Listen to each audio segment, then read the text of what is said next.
Il y a 50 ans, un avion civil israélien était attaqué, les passagers pris en otage. Le 22 juillet 1968, le Boeing 707 de la compagnie El Al a décollé de Rome à destination de Tel Aviv avec 38 passagers et 10 membres d'équipage.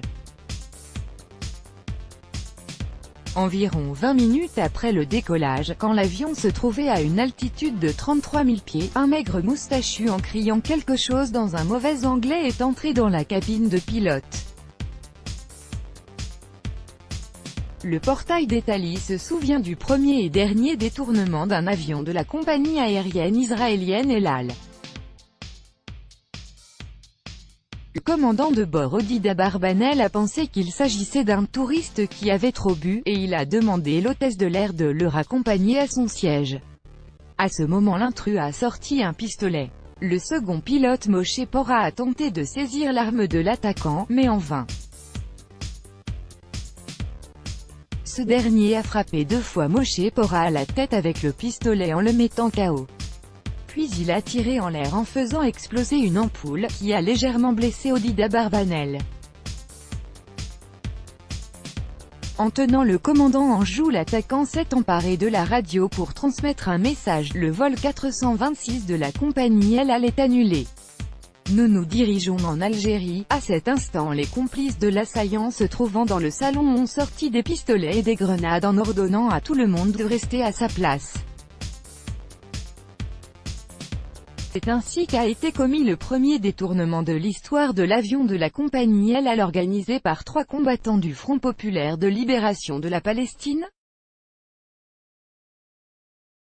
Il s'agissait du premier attentat important du FPLP, organisation créée en 1967. Dans la nuit du 22 au 23 juillet 1968, en obéissant aux ordres des assaillants, le commandant Odida Barbanel a mis le cap sur l'Algérie.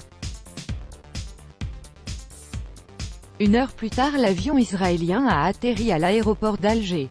Le jour même, les passagers qui n'étaient pas israéliens ont été libérés. Ils ont embarqué sur le prochain vol d'Air France pour Paris. Après quoi 22 otages restaient entre les mains des criminels. Le 27 juillet, les autorités algériennes ont décidé de libérer les femmes et les mineurs se trouvant à bord de l'avion détourné. Il y avait 4 enfants âgés de 11 à 17 ans et 3 hôtesses de l'air, parmi eux, 10 personnes au total. Les combattants du FPLP insistaient sur la libération de dizaines de leurs compagnons détenus dans les prisons israéliennes, mais le gouvernement de Lévi Eshkol refusait de s'y plier. Les jours s'écoulaient, mais la situation ne changeait pas.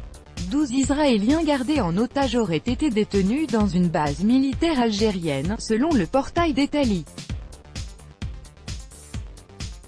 Le 14 août, la Fédération internationale des pilotes de l'aviation civile a annoncé un boycott à l'Algérie. Cela a immédiatement conduit à l'annulation de dizaines de vols. Le 17 août, le gouvernement algérien a annoncé officiellement que tous les otages seraient libérés.